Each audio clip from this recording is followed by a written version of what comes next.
أعوذ بالله من الشيطان الرجيم بسم الله الرحمن الرحيم يا أيها الذين آمنوا اتقوا الله حق تقاته ولا تموتن إلا وأنتم مسلمون يا أيها الناس اتقوا ربكم الذي خلقكم من نفس واحدة وخلق منها زوجها وبث منهما رجالا كثيرا ونساء واتقوا الله الذي تساءلون به والأرحام إن الله كان عليكم رقيبا يا أيها الذين آمنوا اتقوا الله وقولوا قولا سديدا يصلح لكم أعمالكم ويغفر لكم ذنوبكم ومن يطع الله ورسوله فقد فاز فوزا عظيما جعلنا لله وإياكم من الفائزين أما بعد فإن أصدق الحديث في كتاب الله عز وجل وخير الهدي هدي محمد صلى الله عليه وسلم وشر الأمور محدثاتها وكل محدثة بدعة وكل بدعة ضلالة وكل ضلالة في النار أعاذني الله وإياكم من النار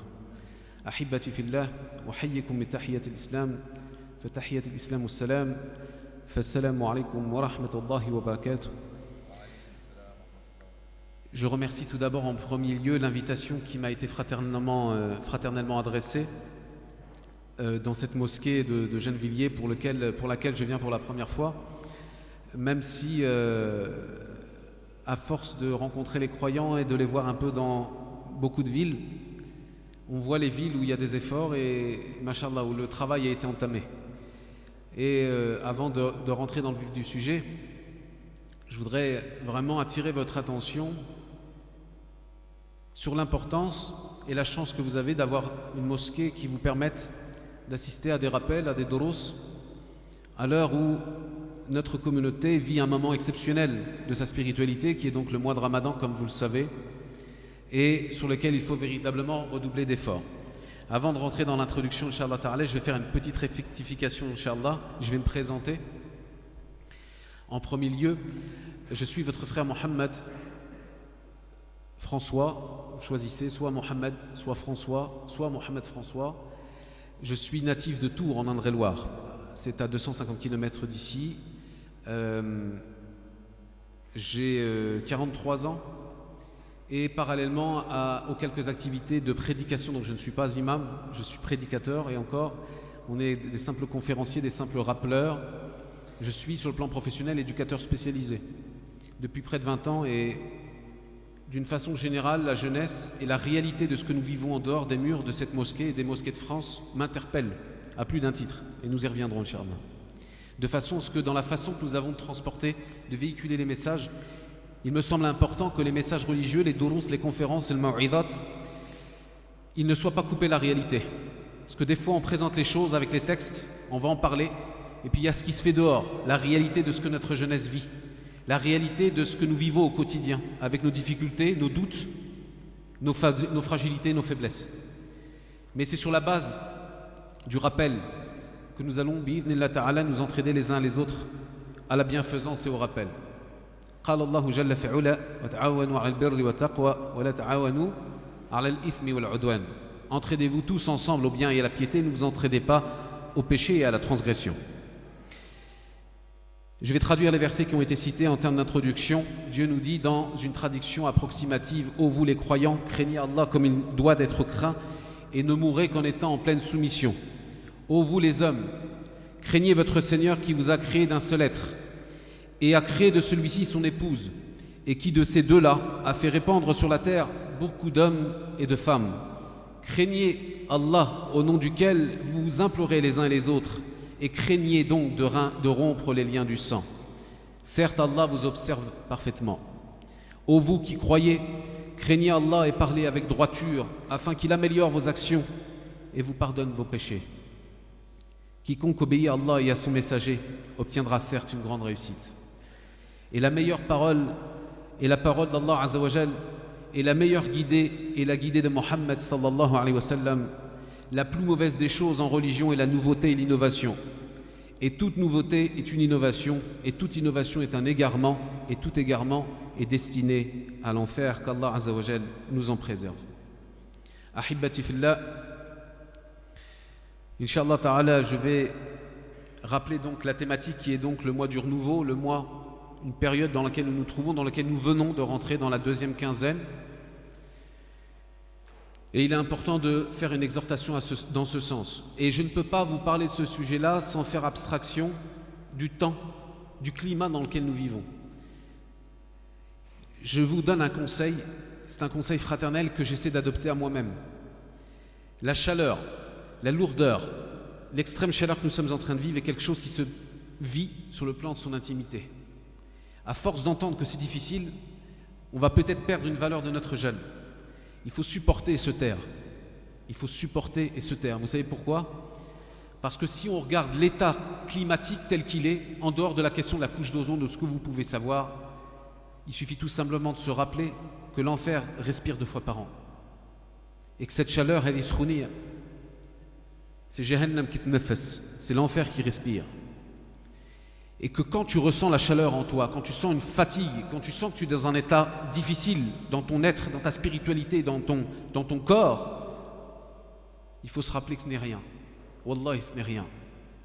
Ce n'est rien par rapport à ce que l'enfer réservera à ses habitants. Qu'Allah Azza wa Jal nous en préserve, puisse Allah Azza wa Jal nous guider vers les bonnes actions, les éloigner de la colère d'Allah et du châtiment de l'enfer. Ahibbati fillah, il est important de rappeler un certain nombre de points qui me semblent profondément importants et nécessaires à rappeler.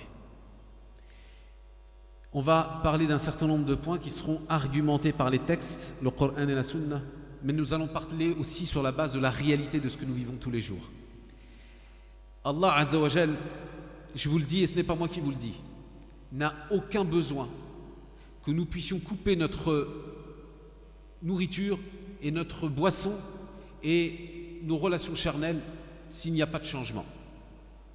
Il se peut, mes chers frères, que dans le même rang qui est partagé à 100% de sa'imin, 100% de jeûneurs et de jeûneuses, nous nous présentons devant Allah Azza wa Jal avec chacun une darajat qui sera chacun un niveau qui sera très haut par rapport à l'autre.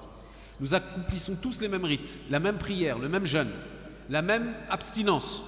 Lakin 'inda Allah Azza wa Jal la nastawi. Il est fort possible qu'auprès d'Allah nous ne soyons pas tous égaux. Pourquoi ? Parce que certains et certaines, durant leur jeûne de Ramadan, ne se seront pas abstenus de proférer une mauvaise parole, ne se seront pas abstenus de prodiguer des paroles de médisance. Certains ne se seront pas abstenus dans leur comportement, fi adabihim la yataghayyarun, dans leur comportement, wal mu'amalat, et les actes qu'ils ont les uns avec les autres, ils n'ont rien changé. Je vous donne un exemple qui est très concret. Là, je viens de vous parler d'un texte et on vient à l'waqi'a, à la réalité de la communauté, où nous trouvons malheureusement, avant le Ramadan, des gens qui ne se parlent plus, qui ne se saluent plus. Pendant le Ramadan, il n'y a rien qui change. Aucun des deux ne se réforme. Et qui est le meilleur ? Celui qui se réforme. Parce que le but du jeûne, c'est de se réformer. Le but du jeûne, c'est de se rapprocher d'Allah Azza wa Jal bil islah, par la réforme et par le changement. Et akhi, si pendant, mon frère, ma sœur, si pendant le premier jour jusqu'au dernier tu n'as rien changé, tu n'auras gagné de récompense que la nourriture et la soif que tu auras le droit d'étancher le soir, c'est tout. Les qui n'espèrent d'Allah rien d'autre. Car le but du jeûne est une réforme profonde. Dieu nous invite à cette introspection dans le Coran.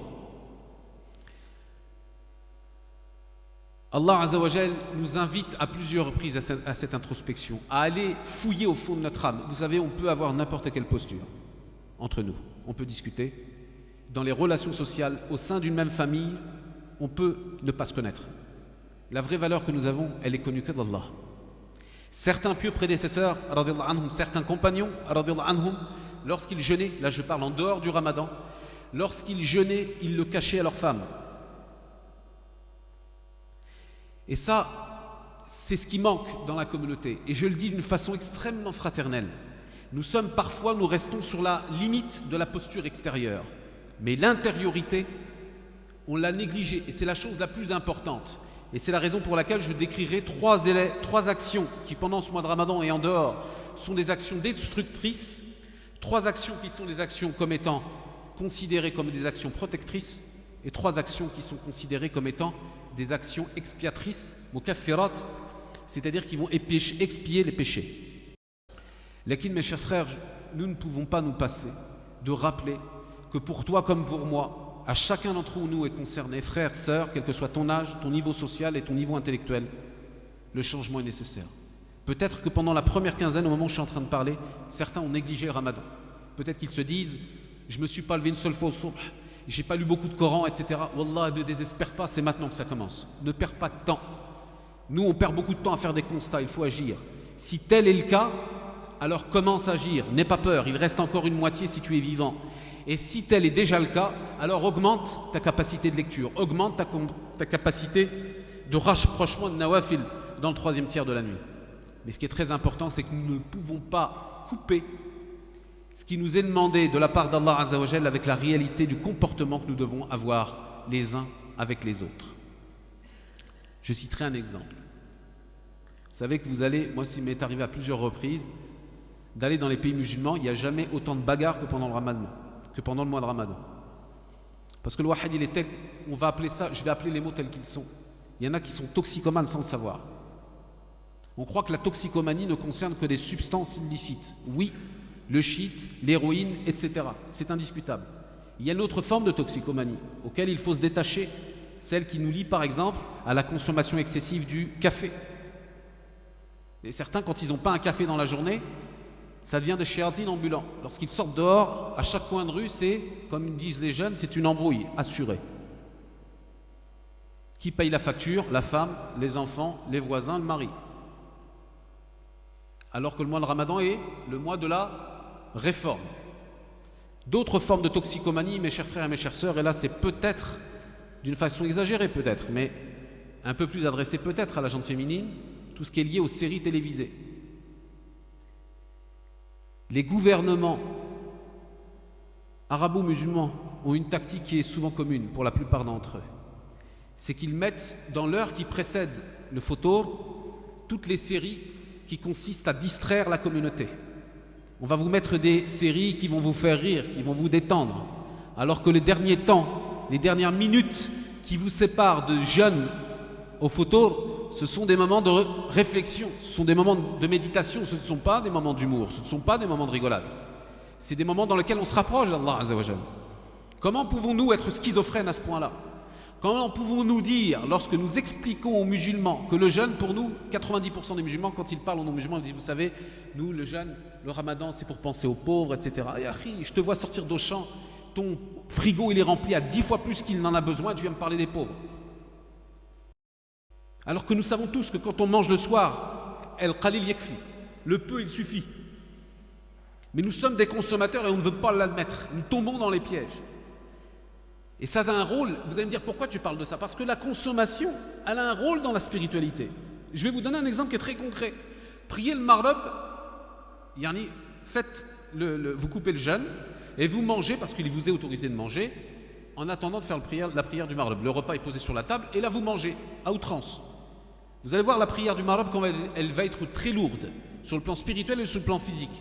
Lorsque vous suivez la sunna, vous mangez quelques dattes, un verre d'eau, vous coupez la faim, vous allez manger, vous allez prier, vous allez être léger. Et la spiritualité, déjà, elle est présente. Vous sentez déjà que dans votre prière, vous n'êtes pas le même homme. Dans votre prière, vous n'avez pas la même dévotion. Un homme qui mange plus que ses 3 tiers, il n'a pas la même relation à Allah que celui qui se contente du minimum. Et c'est une chose qui est très importante, ahibbati fillah, et nous allons y venir, mais Inch'Allah ta'ala, dans les quelques exemples que nous allons citer concernant ce hadith de Abdullah ibn Omar, dans lequel il nous rappelle que le prophète sallallahu alayhi wa sallam nous indique 3 actions destructrices. 3 actions destructrices, Yahi, ça signifie, mon frère, et je le dis pour vous comme pour moi le premier, que nous pourrions jeûner 18 heures d'affilée et une action, un regard, une mauvaise parole, une mauvaise pensée, elle peut casser le jeûne d'une journée.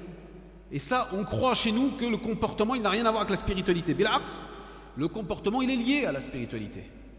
Lorsque les compagnons, ils divergeaient sur un point religieux, je vais prendre un exemple. Lorsque Omar et Ali, ces 2 exemples que je cite, je ne parle pas des compagnons, je parle de 2 personnes qui s'appelleraient Omar et Ali.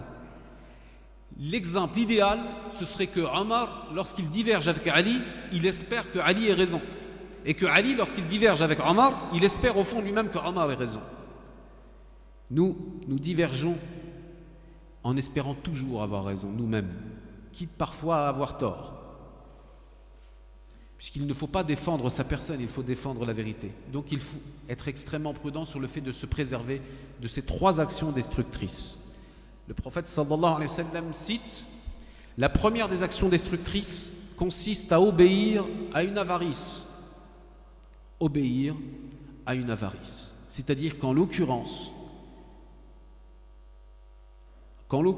il y a des questions que tu te poses concernant ton argent que tu ne te poses pas lorsque tu dépenses cet argent dans les choses futiles. Prenons un exemple extrêmement concret. 5 € pour la mosquée, c'est un exemple. 5 €, on va dire que c'est un impôt minimum. Quand je mets la main, Shaitan, il fait en sorte que quand je mets la main dans la poche et que je donne pour le bien, malheureusement, chez certains, c'est un effort qui est très difficile, quelle que soit la somme. Il n'a aucune culpabilité à s'acheter un survêtement à 200 €. Il n'a aucune culpabilité à s'acheter le dernier maillot du Paris Saint-Germain. Je le dis par provocation parce que je viens de Tours. Il n'a aucune culpabilité concernant la sœur, à acheter un sac à main qui coûte 200 € et on croit qu'on fait des doigts pour la Syrie. Il faut que notre mode de consommation il soit en lien avec ce que nous transportons en termes de valeurs humaines, en termes de valeurs qui dépassent même la fraternité religieuse. Car la pauvreté et la précarité, elle doit faire face à la générosité des musulmans, quels que soient les gens qui sont en face de nous. Et ça, il faut le comprendre. Donc, le premier de ces péchés qui est un péché destructeur, c'est le fait d'obéir à une avarice. Fais en sorte, ya akhil karim, mon frère, ma sœur, que lorsque tu donnes, tu ne te poses pas de questions. Et que tu es un muqin bi anna Allah azza wa jal bimma saddaqt ghadi yu'tik. Allah azza wa jal soit conscient et certain au fond de toi-même que ce que tu vas donner, Allah azza wa jal va te le décupler. Et ça fait partie des mêmes conditions qui sont exigées pour la dua. Ud'u Allah azza wa jal wa antum muqinun. Invoquez Allah azza wa jal et soyez sûrs, certains qu'Allah azza wa jal va vous répondre. Est-ce qu'Allah azza wa jal répond aux invocations? Il répond toujours aux invocations, toujours, de 3 façons différentes. Soit tu invoques, tu demandes quelque chose et Allah te le donne. Soit tu invoques et Allah azza wa jal, il devait s'abattre sur toi un malheur, une catastrophe et Allah azza wa jal l'a enlevé. Et ça fait partie du qadr. Ou soit tu as demandé quelque chose à Allah azza wa jal, Dieu ne te l'a pas donné mais il te le réserve en hasanat dans l'akhirah. Donc tu n'as rien à perdre. C'est mieux que la Française des Jeux, mes frères. La Française des Jeux vous demande de payer et vous allez perdre. Avec Allah azza wa jal, vous demandez, vous ne perdrez jamais et vous serez toujours gagnant. Première action destructrice, obéir à une avarice. Deuxième action destructrice, suivre ses passions. Suivre ittiba' ash-shahawat ou ittiba' al-hawa. Wa amma man khafa maqama rabbih wa naha an-nafs 'an al-hawa zidu fa inna al-jannata hiya al-ma'wa. Wa amma man khafa maqama rabbih wa naha an-nafs 'an al-hawa. Quant à celui ou celle qui craint la rencontre avec son Seigneur et qui aura interdit, qui aura donné une interdiction à son âme de suivre ses passions, fa innal jannata hiya al-ma'wa. Alors sa demeure sera le paradis. Donc cela nécessite de la part de l'individu que tu es, que nous sommes, frères, sœurs, à ce que tu puisses faire un profond travail sur tes passions. Comment reconnaître une passion de quelque chose qui ne l'est pas? Comment reconnaître une passion légitime, halal, d'une passion qui ne l'est pas? Prenons un exemple. Eh bien, une passion, il y a des gens qui sont passionnés par la lecture. Si la passion que tu utilises, elle a plusieurs conditions. Elle ne te détourne pas du rappel d'Allah. Quand la prière, elle vient, tu la fais. Lorsque la passion que tu as en toi, elle te rapproche de ton Seigneur, Jalla fi'ula, alors c'est une bonne passion et elle ne te détourne pas de tes obligations religieuses. Dans ces cas-là, il n'y a pas de souci. Néanmoins, il y a des passions qui sont extrêmement dangereuses. Je vais commencer par la pire. La passion de qui? La passion de soi-même. Comment est-il possible qu'un homme croyant ou qu'une femme croyante puisse passer plus de temps devant le miroir qu'il n'en passe devant sa prosternation? Tu es plus à te regarder toi-même qu'en étant en prosternation devant celui qui t'a créé. C'est une interrogation légitime qu'il faut se poser. À force de rester trop longtemps et de s'observer, qu'est-ce qui se passe? Shaitan, il fait en sorte que tu commences à t'aimer. Et les compagnons, ils marchaient dans le sens inverse. Radiyallahu anhu. Vous entendez la parole d'un compagnon qui vous dit: si vous connaissiez, regardez quelle modestie et franchise, si vous connaissiez la noirceur de mon âme, vous me jetteriez des pierres. Et Allah Azza wa Jal, par sa grande miséricorde, Et il faut remercier Allah pour cela. Satara ba'd al-uyub wa satara ba'd al-dhunub. Allah Azza wa Jal, fi rahmatihi jalla fi'ula, il a couvert certains péchés qui ne restent qu'entre toi et Allah. Et ça, mes frères, mes sœurs, cela mérite une adoration illimitée devant Allah. Vous avez vu les gens qui sont condamnés aux États-Unis lorsqu'ils ont commis, pour éviter la prison, ils leur mettent un panneau en disant je suis un voleur, je suis un fornicateur, etc. Je suis quelqu'un qui frappe ma femme, et ils le portent sur le dos toute la journée. Je vais même vous dire une chose, il y a peut-être des frères parmi nous qui sont convertis et des sœurs converties. Lorsque Allah Azza wa Jal, bi rahmatihi al-wasi'ah, par sa miséricorde immense, m'a guidé, un des arguments phares qui m'a amené à m'orienter vers l'islam grâce à Allah Azza wa Jal seul, c'est un argument qui frappe les gens qui ont été chrétiens avant, qui est le suivant. Tu n'as pas à passer devant qui que ce soit pour faire part de tes péchés. Il y a des péchés qui sont entre toi et l'abd, c'est à toi de les résoudre avec eux. Il y a des péchés qui sont entre toi et Allah Azza wa Jal, et aucun savant digne de ce nom ne méritera que tu lui exposes. Et c'est en ce sens qu'il y a une contradiction parfois dans certains cultes, même si nous avons un certain nombre d'interrogations.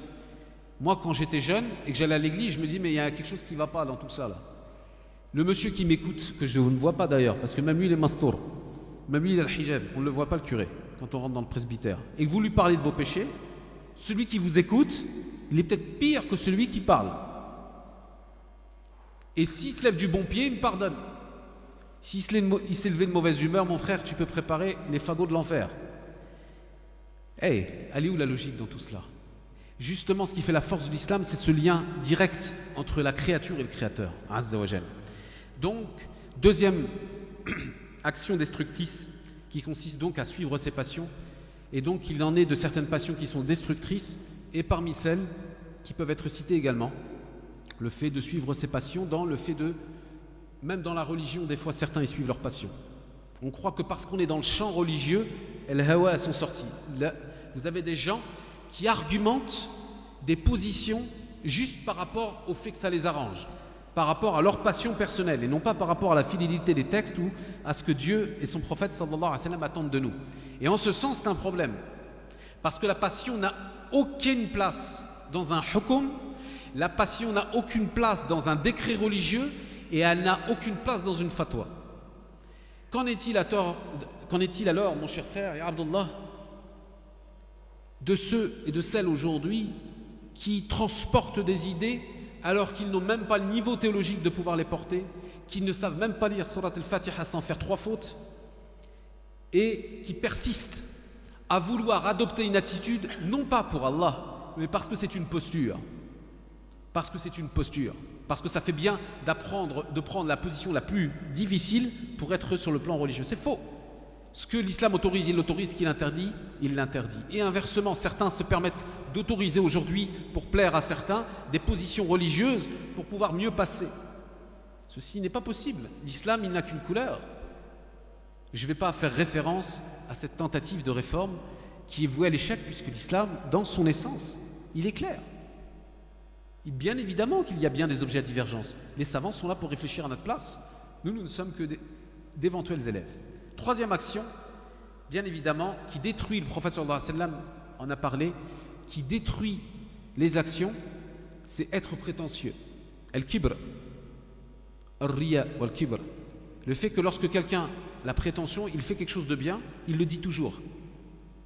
Ou lorsqu'il ne le dit pas, il le fait voir. Lorsqu'il ne le dit pas, il le fait voir. Il bayyin. Certains disent il bayyin rassou. Il présente sa tête. Hein? Je fais le jeûne. Je vais donner un exemple. Wallah, des fois, riya, l'ostentation, elle est dans des choses qui sont très légères. Je vous prends un exemple très concret. Et Akhi, tu fais 2 rak'at à la mosquée, ils te prennent 4 minutes. Quand tu les fais chez toi, ils prennent 30 secondes. Si tu en fais. On voit où le riya il est rentré. Comment se fait-il que ces 4 minutes sont 4 minutes à la mosquée? Parce que tu sais que tu es observé bil bashar, tu es observé par les hommes, alors que tu es seul avec ton créateur, tu es observé par celui pour lequel tu dois des comptes, et tu les fais en les bâclant. Faniyan, Un homme, il est possible qu'un homme ou une femme, un croyant, une croyante, toute la journée, il a jeûné. C'est un jour en dehors du Ramadan. Il a jeûné, il n'a rien dit à personne. Et puis le soir, Shaitan, il vient.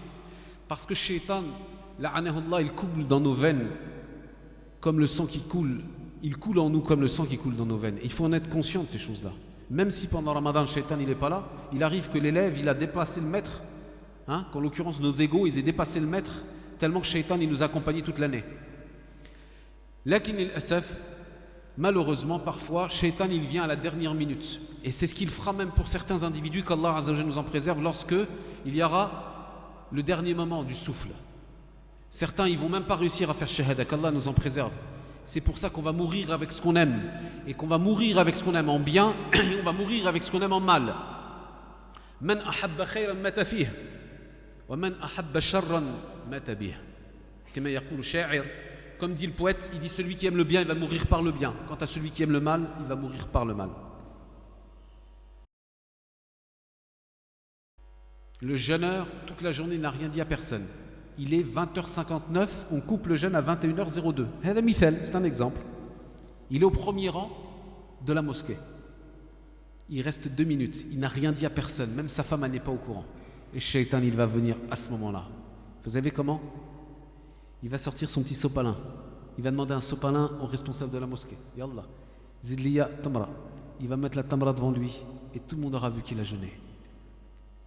Ce secret qu'il aura gardé intime entre lui et Allah Azza wa Jal, il va le sortir au moment où personne ne devait le savoir. Et peut-être qu'à ce moment-là, la prétention, riya ou al-kibr, elle va détruire son action. Mes chers frères, l'islam est avant tout une spiritualité. Ce qui nous est demandé par nos corps demande une intense introspection en nous-mêmes. Interroge-toi, mon frère, ma sœur, en ce mois de Ramadan, à savoir quand est-ce que tu as pleuré tout seul. Quand est-ce que tu as fait une dua pour quelqu'un qui t'a quitté il y a plus de 10 ans, que la plupart des hommes, ils ont oublié. Et dis-toi que si tu meurs dans une semaine, dans 10, ne donne même pas 2-3 ans pour que les gens t'aient oublié. Il faut en avoir conscience, c'est dur ce que je suis en train de dire. Il faut en avoir conscience pour mieux s'y préparer. Et être conscient qu'il n'y a qu'une chose qui perdurera, c'est les du'a, c'est les invocations. Donc interroge-toi quand est-ce que tu as pleuré pour la dernière fois seul devant Allah Azza wa Jalla sans que personne ne te voie. Interroge-toi le dernier moment où tu t'es interrogé devant la création d'Allah Azza wa Jalla, que tu as roulé en voiture, que tu avais un soleil qui se levait et que tu ne t'es pas arrêté pour pouvoir réfléchir. Interroge-toi sur la dernière personne que tu as citée dans tes invocations. Interroge-toi sur la valeur que tu dois donner à ton père ou à ta mère, qu'il soit vivant ou qu'il soit mort. 3 situations, yarhamkallah, 3 hypothèses. Ton père et ta mère sont musulmans. Ihmadallah Azza wa Jalla ala dhalik. Ton père et ta mère sont musulmans, remercie Allah pour ça. Celui qui vous parle, comme bien d'autres parmi nous, frères et sœurs, sont confrontés au quotidien à des gens qu'ils croisent de leur famille, dont ils ont conscience que si l'état des choses persiste, il n'y aura pas d'autre issue que l'enfer. Et donc, il est de notre devoir, mes chers frères, d'être bien les uns avec les autres, d'être bienfaisants, d'avoir un comportement qui est agréable, d'avoir ce que nous appelons une notion qui est très importante à laquelle je vous renvoie ainsi que moi-même. Retenez ce mot, qui est l'empathie. L'empathie consiste pour nous à essayer de nous mettre à la place de celui qui est en face de nous. C'est valable dans plein de domaines en islam, c'est valable sur le plan fraternel. Lorsqu'un frère pose une question, il y a un frère qui se lève, il pose une question. Est-ce que c'est haram le tiercé? Si quelqu'un pose la question maintenant tout de suite, je donne ma main à couper, bien que je vais faire attention, qu'il y a un certain nombre de personnes qui vont rigoler. On va dire, mais comment ça, il vient à la mosquée, tu ne sais pas d'où il vient. Lui, peut-être toute sa vie, il a joué au tiercé, il n'a jamais su que c'était haram. Personne ne lui a fait le rappel. Nous, on a souvent le rappel pour nous, entre nous, et c'est toujours. Mais il y a plein de gens qui sont dehors de cette communauté, il y a plein de gens qui sont dehors de cette mosquée.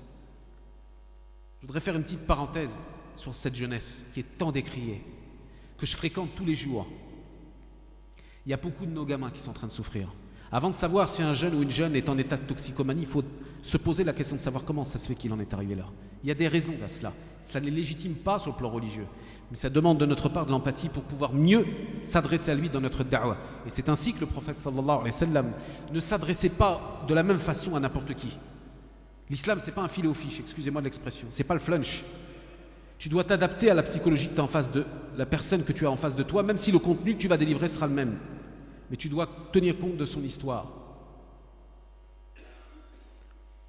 Et donc, être prétentieux, c'est un péché qui fait tomber les actions, mes chers frères. Soyons modestes. Et Allah Azzawajal, nous savons que pour ceux qui sont modestes, il les élève. Man tawada'a lillah rafa'ah. Celui qui se rend modeste pour Allah, Allah Azzawajal, il l'élève. 3 actions maintenant qui sont des actions protectrices. Le prophète sallallahu alayhi wa sallam a dit ce sont des actions qui sont protectrices, c'est-à-dire elles vont te préserver du mal. Première action, être juste en colère ou en sérénité. Que tu sois calme, tu es juste. La vérité, tu l'as dit. Tu ne la dis pas parce que tu es en colère ou tu ne la dis pas parce que tu es calme.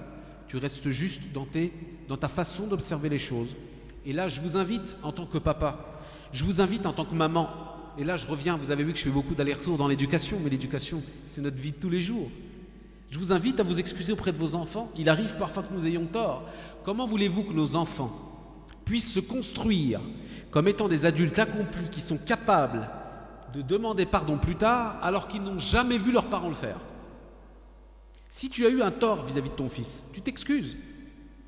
Excuse-moi, tout à l'heure je me suis emporté, j'ai été un peu trop loin, et tu fais un cadeau. Wallahi, dans la tête d'un enfant ça reste. Une seule fois j'ai marché avec mon père, une seule fois dans ma vie, quand j'étais jeune. Je pourrais vous dire quel mois c'était et en quelle année. J'avais 7 ans, 1979, il faisait très froid, dans la neige. Je m'en suis rappelé parce que c'était une des rares fois qu'il l'avait fait. 40 ans plus tard, je vous en parle encore. Ne croyez pas que ce que vous dites à vos enfants, ça rentre par une oreille et ça ressort par l'autre. C'est pas vrai. Il est possible que ça ressorte par la deuxième oreille, mais il y a quelque chose qui reste. Toujours. Donc lorsqu'on a tort, même avec notre épouse, même si l'épouse a tort vis-à-vis de son mari, qu'elle le fasse devant ses enfants. Pourquoi? Parce que la famille est une société. C'est dans cette famille que les valeurs, elles sont véhiculées, qu'elles sont vécues. Et que si c'est vu, compris et vécu, ce sera transformé, ce sera véhiculé plus tard. Ce sera véhiculé plus tard. Donc ça, c'est une chose qui est très importante, être juste en colère ou en sérénité. Deuxième action, protectrice, le fait d'être économe. Et souvent, on croit que ce hadith ne s'adresse qu'à l'aspect financier des choses. Il n'y a pas que l'aspect financier. Être économe, ça signifie être performant au moment où il le faut. Et il faut être économe, par exemple, pendant le ramadan. Non pas sur le plan financier, sur le plan de sa force physique. Quelqu'un qui donne tout, dès le début du ramadan, il y a de fortes chances qu'au milieu ou dans le 3e tiers du ramadan, il va être fatigué. Donc il faut économiser ton énergie, ta force, pour éviter, Inch'Allah Ta'ala, d'être trop fatigué rapidement et de réserver le meilleur pour la fin. Il y avait un frère que j'ai vu en région bordelaise, il me racontait cette anecdote, il me dit, subhanallah, j'ai vu un hajj, je l'ai vu de mes yeux. Vous savez, les personnes âgées, le kibar, ils ont des secrets, et ils ont des fois des paroles, subhanallah, qui résument toute une vie. Et nous qui sommes des sirars, qui sommes encore des enfants, on devrait beaucoup rester avec les personnes âgées, parce qu'on a à apprendre beaucoup d'eux. On a à apprendre beaucoup d'eux, en termes de modestie. Bien sûr qu'il y a des choses qui vont moins bien, mais comme chez nous. Et donc il y a un homme âgé qui a 80 ans pratiquement, et tous les jours il vient à pied de chez lui à la mosquée. Et il y a un homme qui est venu le voir, qui lui a dit: le hajj, pourquoi tu fais autant d'efforts, subhanallah? Peut-être tu as une autorisation pour pouvoir faire la prière obligatoire chez toi, voilà. Vous savez ce que lui a répondu la personne âgée? Le hajj, il lui a dit: écoute bien ce que je vais te dire, Waldi. Quand tu fais une course de vitesse, est-ce que tu penses que c'est sur la ligne d'arrivée que tu vas ralentir? Non. Moi, ma ligne d'arrivée, c'est ma mort, et ma mort, elle est proche. C'est maintenant qu'il faut accélérer. Fahm kulchi. Il a tout compris de la vie. C'est sur l'ahdat al-akhirah, les derniers moments, les derniers temps qu'il faut accélérer. Et en ce sens, si Allah Azza wa Jalla nous le permet, il faut gravir les échelons les uns après les autres. Et une des ruses de Shaitan, rappelez-vous bien, une ruse de Shaitan, c'est de ne pas nous donner la compréhension des priorités. Je prends un exemple. Akhi, tu insistes sur Tarawih. Tu dis: moi je ne loupe pas Tarawih pendant tout le mois de Ramadan, mashallah, et c'est bien. Je ne loupe pas Tarawih. Et Akhi, à quoi te sert Tarawih si tu ne fais pas le subh à l'heure? Il y a des priorités en matière de culte. Il y a des priorités en matière d'adoration. Ça ne veut pas dire qu'il ne faut pas faire tarawih. Ça signifie tout simplement qu'il y a des fara'id et qu'il y a des nawafil. Et que si tu peux faire les deux, mashallah, fais-le. Mais qu'il ne faut pas se tromper dans les priorités. Les priorités, mes frères, on va y venir tout à l'heure, d'une façon très rapide, puisqu'il nous reste une quinzaine de minutes. C'est déjà de commencer par des choses qu'on croit être les plus simples et qui sont les plus compliquées. Faire la prière à l'heure, avoir un bon comportement avec ton père et ta mère. On y reviendra tout à l'heure. Troisième action protectrice, c'est le fait de craindre Allah en solitaire comme en groupe, comme en collectif. Crains Allah Azza wa Jal lorsque tu es dans la communauté et crains Allah Azza wa Jal lorsque tu es seul.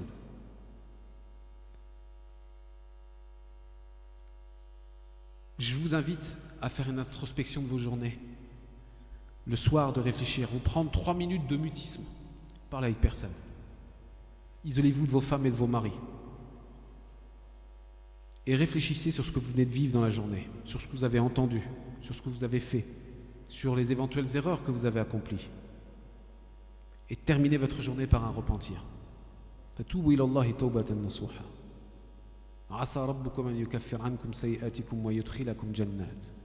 Repentez-vous tous ensemble d'un repentir sincère. Il se peut, il est possible qu'Allah Azza wa Jal vous offre un repentir immense dans lequel le paradis sera ouvert avec des ruisseaux qui couleront.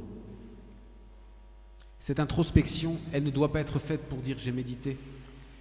La méditation doit être accomplie pour nous amener à changer et à réfléchir.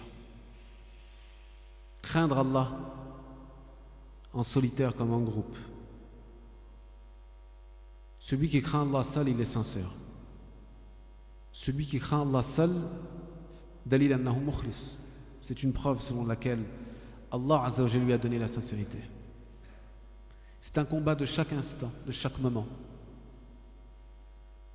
Et le plus grand des trésors, ربما أحد من الكنوز الأعظم عند الله عز وجل في تربيتنا الروحية هو الإخلاص والصدق. فلذلك المؤمن يسأل الله جل في علاه خاصة في هذا الوقت المبارك في هذا الشهر المبارك يقول لربه جل في علاه اللهم ارزقني الصدق والإخلاص في القول والعمل. اللهم ارزقني الصدق والإخلاص في القول والعمل. Mes chers frères, mes chères sœurs, c'est la raison pour laquelle durant ce temps extraordinaire que nous sommes en train de vivre, il convient au croyant et à la croyante qui veut progresser vers Allah de lui accorder le plus grand des trésors qui est la sincérité et l'authenticité. Des fois, je vais vous dire, l'hypocrisie peut rentrer dans plein de choses, dans plein de domaines qu'on ne soupçonne pas. Est-ce que toutes mes actions, je les fais vraiment pour Allah? À 100% pour Allah, j'entends. Est-ce que j'en réserve 10% pour plaire aux hommes, 90% pour Allah? Est-ce que lorsque je porte un qamis ou une barbe, je le fais pour Allah? Ou est-ce que je le fais pour entrer dans un schéma? Toutes ces questions, elles sont extrêmement importantes. Lorsque je diverge avec quelqu'un, est-ce que je diverge pour Allah? Ou est-ce que je diverge parce que je ne m'entends pas avec lui? Parce que je ne l'aime pas? Lorsque je me couche pour dormir, est-ce que je me couche en dormant pour Allah ou est-ce que je couche en dormant pour moi-même? Toutes ces questions sont extrêmement importantes et la sincérité et l'authenticité, elle doit être présente dans chacun de nos actes, même les plus banals, même les moins importants. Mes chers frères, 3 actions expiatrices, avant de terminer sur 3 actions élévatrices. 3 actions expiatrices, c'est-à-dire les mukaffirat, des actions que si on les pratique, elles vont expier nos péchés, Inch'Allah Ta'ala. La première de ces actions, attendre une prière après en avoir accompli une. Vous êtes à la mosquée, mathalan, vous êtes à Salat al-Maghrib, vous avez du temps, vous n'êtes pas occupé par une activité professionnelle ou autre. Vous attendez Salat al-Isha, vous êtes dans une action expiatrice, c'est-à-dire une action qui va effacer des péchés. Bien évidemment, lorsqu'on dit rester d'une prière à l'autre, ça ne veut pas dire sortir de la mosquée pour discuter avec des frères. Cela signifie rester dans la mosquée et faire quelque chose d'utile. Qira'at al-Qur'an, dhikr Allah Azza wa Jal, faire du dhikr, lire du Coran, lire un livre, se rapprocher d'Allah Azza wa Jal. Tel est le sens de l'attente d'une prière à une autre. Le sens d'une attente d'une prière à une autre ne consiste pas à être sur le trottoir de la mosquée à discuter avec les frères et revenir à Salat al-Isha. Non. C'est une action qui me mène entre le Maghrib et l'Isha ou entre le Dhuhr et l'Asr à une action qui me lie à la mosquée, qui me rapproche d'Allah Azza wa Jal. Et ce sont des choses, très honnêtement, qui sont très difficiles. Et vous remarquerez que souvent, une demi-heure de dhikr assis dans une mosquée en face de la qibla sans dormir est infiniment plus difficile que 5 minutes de PlayStation ou que 3 heures de PlayStation. Et certains msakin, ils vont mourir avec le bouton du PlayStation sur les doigts, les geeks. Avant, c'était une espèce rare chez nous dans ma génération. Vous savez, les geeks, c'est les dépendants, les toxicomanes de l'informatique, soit les jeux vidéo, voilà. Ça n'existait pas. Aujourd'hui, j'en vois de plus en plus. Et ça crée des problématiques psychologiques. C'est-à-dire que les jeunes, ils sont plus ancrés dans la réalité. Ils ne savent plus d'où ils sont et ils perdent leur temps. Donc, il faut faire très attention à la façon dont on gère notre temps. Et je vous invite, ainsi qu'à moi-même, à devoir et à fréquenter au maximum la mosquée, faire le dhikr dedans et en dehors. Bien évidemment, lorsque tu sors de la mosquée, tu continues à faire ton dhikr. Tu fais un peu de muraja'a du Coran, même si c'est des sourates que tu connais. Alhamdulillah. Il n'y a pas une chose, j'entendais un savant qui disait ça, subhanallah, il n'y a pas une chose qui rapporte autant de hasanat dans un temps extrêmement rapide que la lecture du Coran. Bismillahirrahmanirrahim. Hal ata 'ala al-insanu hinun min ad-dahri lam yakun shay'an madhkura. Combien y a-t-il de lettres? Je ne sais pas, vous ferez les comptes pour ceux qui le veulent, peut-être une quarantaine, une cinquantaine. À chacune de ces lettres, il y a des hasanat. Et à chaque fois que tu vas lire une sourate, même si c'est sourate al-Fatiha, sourate al-Ikhlas, tu seras récompensé à la lecture de chacune de ces sourates. Pourquoi? Parce que tu lis une parole qui te sort de l'humanité. Tu lis une parole qui est la parole d'Allah. Tu lis une parole dans ta bouche qui est la parole du Créateur. Et cette lecture ne peut pas être comparable à n'importe quelle lecture. En ce sens, mes chers frères, première action expiatrice, attendre une prière après en avoir accompli une. Deuxième action expiatrice citée par le prophète sallallahu alayhi wa sallam dans ce hadith d'Abdullah ibn Amr, accomplir les ablutions même en difficulté. Accomplir les ablutions même en difficulté. Pourquoi même en difficulté? On voit qu'ici, aujourd'hui, maintenant et tout de suite, les ablutions, c'est quelque chose de plutôt agréable. On aime faire nos ablutions lorsqu'il fait chaud. Quand on fait nos ablutions, je vais vous dire une chose, la qualité des ablutions, elle va déterminer bien souvent la qualité de la prière. Les plus grandes mosquées, les plus grandes prières, dont je me souviens à titre personnel, avec certains frères, c'était pas dans les mosquées. Même si les mosquées, c'était un endroit important, c'est les meilleurs endroits qu'Allah Azza wa Jalla a mis. Il faut les fréquenter, faire la prière obligatoire dessus, on n'y revient pas. C'est les prières qu'on faisait avec des ablutions en difficulté. Il faisait froid sur les aires d'autoroute. On fait des ablutions, vraiment, c'est un effort incroyable. Et quand on prie, là, vous sentez la valeur de la prière. Votre concentration dans la prière, ce n'est pas la même. Vous savez pourquoi? Parce que vous avez ouvert une porte qu'Allah Azza wa Jalla, dont Allah Azza wa Jalla vous a donné les clés, qui sont les portes de la difficulté. Vous avez été au-delà de la difficulté, et pour ce sens-là, Allah Azza wa Jalla vous a offert la concentration, il vous a donné le khushu', il vous a donné le plaisir dans la prière. Quand on surmonte la difficulté, Allah Azza wa Jalla nous accorde la facilité. Innama al-usri yusra. Innama al-usri yusra. Il y a certes avec la difficulté une facilité. Donc accomplis les ablutions même lorsque tu es en difficulté. Troisième action expiatrice, se diriger à pied pour accomplir une prière en groupe. Se diriger à une prière à pied pour accomplir une prière en groupe. Lorsque tu sors de chez toi, si tu as la capacité de le faire, vas-y à pied. Ça, c'est une action extraordinaire. Et je vous la conseille à plus d'un titre. La première, je sors même de ce texte-là pour vous dire que la marche, c'est un des meilleurs sports qu'un musulman peut accomplir.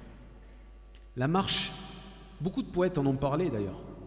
La marche, c'est quelque chose qui libère l'esprit.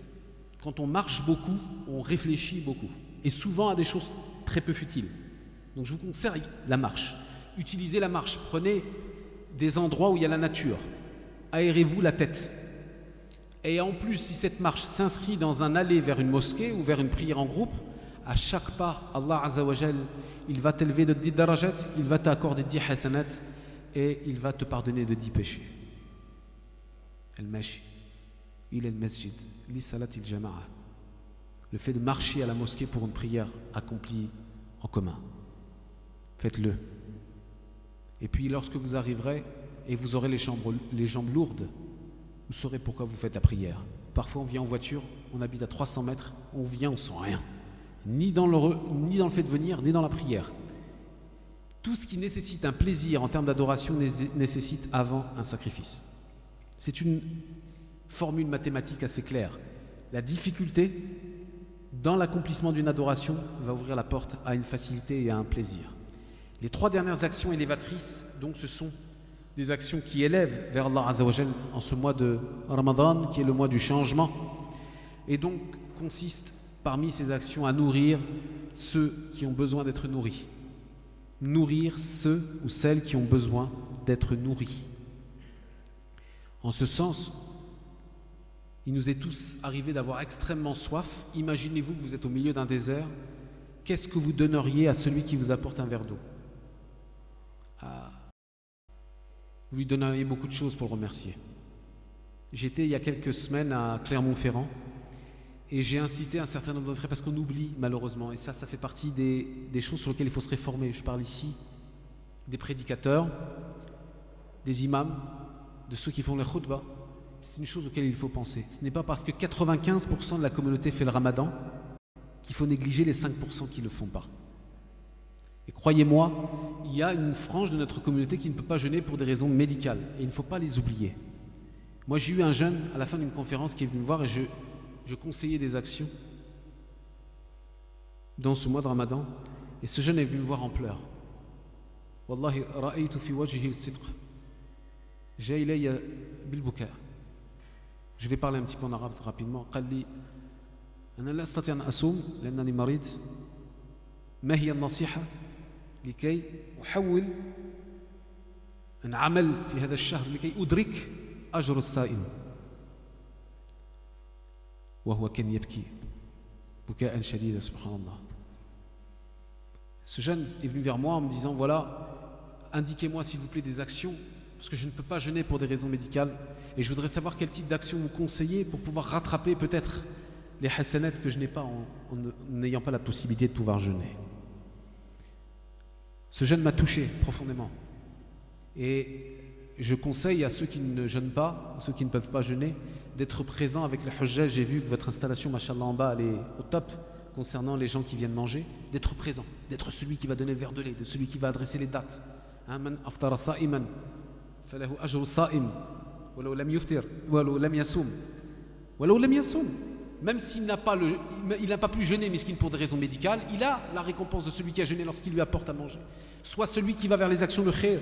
Les actions de khir, elles sont immenses. Passe un coup de tapis, un coup de balai dans une mosquée, nettoie les toilettes, va rendre visite à un malade, va rendre visite à une famille qui a des difficultés éducatives avec leurs enfants. Bref, il y a plein de quantités d'actions qui peuvent être faites et qui peuvent éventuellement contribuer à rattraper ce que nous ne pouvons pas accomplir. Il faut donner de l'espoir aux gens. Il ne faut pas leur faire peur. Nous-mêmes, nous avons espoir en Allah. Narju min Allahi ma la yarjun. Nous espérons d'Allah ce qu'ils n'espèrent pas. Je fais référence encore une fois à une intervention. Il y avait un shir qui était à côté de moi, je ne citerai pas son nom. Et il y a un jeune, la salle a été remplie, je me rappelle. Ce shir, il a fait une conférence sur le dhikr. Qimatu dhikr, ahamiyatu dhikr. Le dhikr, le fait de dire Subhanallah, la ilaha illallah, alhamdulillah, Allahu akbar, salat ala nabi sallallahu alayhi wa sallam. Je dis ça d'une façon intime, pas en groupe, pas jama'atan à voix haute. Je vous dis ça d'une façon intime, individuelle. Un jeune se lève. Wallahi, je l'ai vu, j'ai serré mes mâchoires pour ne pas pleurer. Parce que moi, j'ai un goût particulier pour les profils de gens qui sont un peu de travers. Quand je dis un peu de travers, c'est qu'ils sortent de la norme. Ce jeune, il s'est levé, il a dit, écoutez, cheikh, moi, des fois, je fais 100 fois subhanallah, 100 fois alhamdulillah, 100 fois Allahu akbar. Mon cœur, il sent rien. Regardez ce que c'est sidq. Il pourrait se lever en disant, je fais 3000 fois subhanallah, mon cœur, il s'envole et j'ai le khushu' dans ma prière. Il a dit, je le fais, mon cœur, il sent rien. Qu'est-ce que je dois faire? Il y a deux réponses à cette question-là. Mais celle qui a été donnée a été pour moi la plus majestueuse. Le shir qui était à côté de moi a dit, continue à frapper à la porte du roi, il finira par t'ouvrir. Ne désespérez pas, mes frères. Nous n'avons pas le droit au désespoir. Nous sommes croyants, nous croyons à Allah. Nous croyons à Allah. Ce que nous n'avons pas maintenant, nous l'aurons un jour. Mais ne croyez pas que sous prétexte, mes frères et sœurs, que notre cœur n'est pas vous attendre tout de suite, Allah Azza wa Jalla, il finira par ouvrir la porte. Il ne faut jamais perdre espoir. La taqnatu min rahmatillah. Abadan. Al-mu'min la yaqnat. Le croyant ne désespère jamais de la miséricorde d'Allah Azza wa Jalla. Nourrir ceux qui ont besoin d'être nourris, première action élévatrice. Deuxième action élévatrice, le fait de se saluer, prophète sallallahu alayhi wa sallam, le fait de se saluer mutuellement. Se saluer mutuellement. Vous allez me dire c'est une évidence. Non, vous avez des frères qui se croisent, ils ne se saluent pas. Et le prophète sallallahu alayhi wa sallam, à juste titre, il insiste sur cette notion de salut. Qu'est-ce qui en islam pourrait t'autoriser à ne pas saluer ton frère? Billah alayk. Des fois on parle avec des caissières, on parle avec tout le monde, on parle avec n'importe qui, mais son frère on l'ignore. Son frère on a l'animosité pour lui. C'est quoi ces choses-là? Il y a une ligne blanche chez quelqu'un, et nous on n'est pas des juges, on n'est pas des qoudat, même la ligne blanche on ne sait pas. On croit voir un point noir, et on résume la personne, sur toute la ligne blanche, on la résume au point noir. Est-ce que tu aimerais qu'Allah fasse de la même chose avec toi? Est-ce que tu aimerais qu'Allah Azza wa Jal, il puisse extirper un de tes péchés que tu as fait tel jour, que personne n'a connu, et qu'il ne te résume qu'à cela? Non, tu n'espères pas, et à juste titre. Donc ne résume pas tes frères à leurs péchés. Ne résume pas tes sœurs à leurs péchés. Et observe en eux ce qu'il y a de mieux, comme tu as l'habitude de le faire avec ta femme, et comme ta femme a l'habitude de le faire avec son mari. La vie est difficile pour nous tous. Mais la mosquée, la fraternité, la umma, ça ne doit pas être un concept, ça doit être quelque chose qu'on vit. Il n'est pas normal que nous assistions parfois à des frères qui vous disent « Moi, je me repose de la communauté que quand je vais au travail. Quand je suis avec des collègues non musulmans, wallah, j'ai pas de problème avec eux. Il n'y a qu'avec mes frères. » C'est pas normal d'entendre ces choses-là. Même si c'est exagéré, wallah, ce n'est pas normal. Nous avons un devoir, mes chers frères, c'est de nous aimer pour Allah. Nous avons un devoir, c'est de nous aimer pour Allah Azza wa Jal. Et si nous avions conscience de ce qui nous attend, notre amour les uns envers les autres, il serait décuplé. Donc je vous enjoins, ainsi que moi-même, à vous aimer et à vous le déclarer. Donc le fait de se saluer mutuellement. Enfin, dernier point, de prier la nuit lorsque les gens dorment. De prier la nuit lorsque les gens dorment. أن يقوم الإنسان بالقيام والناس نيام. À ce que l'individu prie la nuit lorsque les gens dorment, à ce que le croyant pleure lorsque les gens rient, à ce que le croyant ou la croyante s'abstiennent lorsque les autres consomment sans limite. C'est ainsi que le croyant il se différencie. C'est dans ses actions, dans sa spiritualité. Nous ne devons pas, nous avons la responsabilité qu'on ne le veuille pas, nous sommes un miroir pour les non-musulmans. Je terminerai, il me reste 5 minutes, Inch'Allah ta'ala, je termine dans les 5 minutes. Nous sommes un miroir pour les non-musulmans, mes chers frères. Et un jour, un frère qui me racontait une anecdote, il me dit, j'étais avec un frère, le frère, je le voyais, subhanallah, à chaque fois, on arrivait à un magasin, son visage, il se fermait. Il allait à une administration, visage fermé, son visage vraiment, il repoussait. Puis on voyait, c'est un frère. Je dis, pourquoi tu as cette posture-là devant les gens? Il te dit, il faut la fierté avec les non-musulmans, avec les négateurs. Mon frère, il n'y a pas de fierté qui tienne dans ton visage. Ta fierté, elle est dans ton adoration. Ta fierté, elle est dans le fait que tu dois être un exemple pour les gens qui t'observent. Le mois de Ramadan, je m'excuse de le dire, malheureusement, c'est un mois de torture pour certains d'entre nous. Pas pour nous, pour les non-musulmans. Dans les quartiers, je ne sais pas si c'est le cas ici, dans nos quartiers, il y a une nouvelle mode, les jeunes ils sortent jusqu'à minuit, 1h, 2h du matin. Il n'y a plus de parents, plus personne les surveille. Les jets d'eau à outrance. Les cris, dehors, on n'en parle même pas. La chicha jusqu'à 3h du matin, le frère il va tarawih 1 heure plus tard. Oh! فأسأل الله عز وجل أن يصلح وأن يصلح أولادنا وذريتنا في الأمور كلها. Qu'Allah عز وجل l'anoblisse et qu'il éduque notre progéniture. Mais mes frères, il ne faut pas se tromper, mes frères et mes sœurs. Nous avons une responsabilité en tant que père et en tant que mère. Quand nous avons nos enfants à la maison, nous devons savoir quand est-ce qu'ils sortent, où ils sortent et à quelle heure ils rentrent. C'est la base de l'éducation. C'est une base qui doit être rappelée. Pourquoi? Parce que nous avons malheureusement parfois le sentiment, à juste titre, que les non-musulmans perçoivent cette période de Ramadan comme étant une période de torture. Le monsieur qui travaille à 4h du matin, il fait les 3-8, qu'est-ce qu'il t'a fait lui? Tu crois qu'il va faire suhour avec toi? Est-ce qu'on peut conscientiser le fait qu'aujourd'hui, le mois de Ramadan, qui est un mois divin, d'accord? C'est un mois qui est divin, c'est Ismu Shahru Ramadan. Shahru Ramadan alladhi unzila fihi al-Qur'an. Regardez le mot Ramadan dans le dictionnaire. Regardez comment on l'a transformé. C'est nous, ça. C'est pas le ministre de l'Intérieur, c'est pas le Hukuma. C'est nous. Ramadan, vous regardez dans le dictionnaire, c'est le vacarme, le tapage nocturne. Pourquoi? Parce que malheureusement, une frange de la communauté n'a pas compris le sens spirituel du Ramadan. C'est le sens du recueillement, c'est le sens du silence, c'est le sens de la retenue, c'est le sens de la pudeur. Nos enfants ne devraient pas être dehors à 23h, minuit, 1h du matin. C'est pas possible, sauf pour rentrer, sortir de la mosquée. Comment voulez-vous que nous puissions être un miroir attirant si notre comportement à l'égard de notre voisinage n'est pas exemplaire? Tu as des gâteaux, tu as de la viande, partage-la avec tes voisins. Je suis persuadé qu'ici, ça se fait en région parisienne, machallah, vous êtes beaucoup plus avancés qu'en province. Mais nous, on le voit, on a commencé cette année l'iftar au jama'i, c'est-à-dire un iftar dans le quartier, c'est ouvert à tout le monde. C'est extraordinaire, on voit le vivre ensemble. On voit que les gens, wallah, ils laissent TF1, M6, tout ce que vous voulez derrière eux. Ce qui leur parle, c'est le comportement. Ça vaut tous les discours. Le comportement, ça vaut tous les discours. Quand vous voyez quelqu'un qui vous dit « Mais allez-y madame, vous pouvez descendre, asseyez-vous, venez manger, on vous offre un petit bol de halal, un petit peu de viande. » Mais c'est extraordinaire. Vous le savez très bien que chez les non-musulmans, ça fait écho. Ils aiment ces choses-là. La convivialité, le fait de se connaître. On se connaît mal. On a des préjugés les uns avec les autres. Nous, on a des préjugés envers les non-musulmans. Et les non-musulmans, ils ont aussi des préjugés à notre égard. Il faut apprendre à se connaître. Il ne faut pas avoir peur. Il faut être tel que nous le sommes, tel que notre spiritualité nous le recommande. Et c'est ainsi que l'islam, il s'étend. Même si tout le monde, ou une certaine partie de la population en a la répulsion. C'est ainsi que par notre comportement et notre spiritualité, nous y arriverons. Je vous remercie beaucoup de votre attention. Barakallahu fikum.